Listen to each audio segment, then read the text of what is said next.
Tatlong weather systems ang magpapaulan sa malaking bahagi ng bansa ngayong araw. Ayon sa DOST Pag-asa, ang shear line ang iiral sa eastern section ng Central Luzon, northeast monsoon o amihan naman sa northern Luzon, Central Luzon at Metro Manila, habang easterlies sa Bicol Region at ilang bahagi ng Visayas at Mindanao. Agdag pa ni Munir Baldomero ng DOST Pag-asa, malaking bahagi ng Visayas, Dinagat Islands at Surigao del Norte, Surigao del Sur, Davao Oriental ang uulanin at makararanas ng thunderstorms. Epekto naman ng easterlies. Samantala, fair weather ang mararanasan sa Palawan at ilang bahagi ng Mindanao, ngunit may tsansa pa ring umulan at magkaroon ng pagkulog at paggidlat sa dakong hapon o gabi. Alamin na natin ang kalagayan ng panahon mula kay Sir Dan Villamil ng DOST Pag-asa. Sir Dan, magandang morning.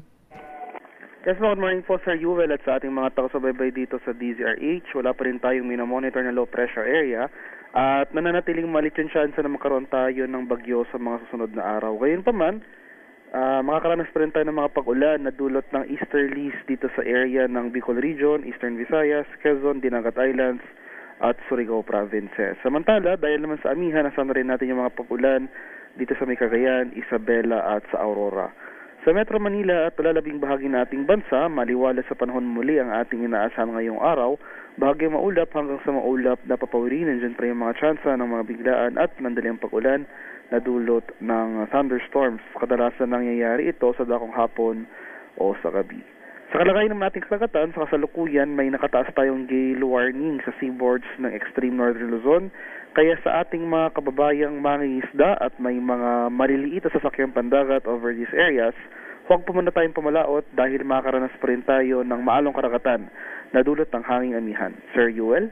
Sir Dan, base po sa forecast natin, ina-expect po ba natin na magiging maulan ang araw ng Pasko sa Huwebes? Well, yung trend pa natin sa mga susunod na araw, starting tomorrow hanggang sa araw ng Pasko, ay mas mababawasan pa yung mga pag-ulan na ating mararanasan. So, malaking bahagi na ating bansa sa araw po ng Pasko, generally fair weather apart from the usual pong thunderstorms. Pero meron pa rin pong possibility ng pagkulog, pagidlat, pagsapit ng hapon. Yes po, pero hindi na po siya ganun kalakas at kasustain as compared sa mga pag-ulan na ating naranasan sa mga nakarang araw. Alright, maraming salamat Sir Dan. Good morning. Thank you po and good morning Sir Yuel. Dan Villamil ng DOST Pag-asa.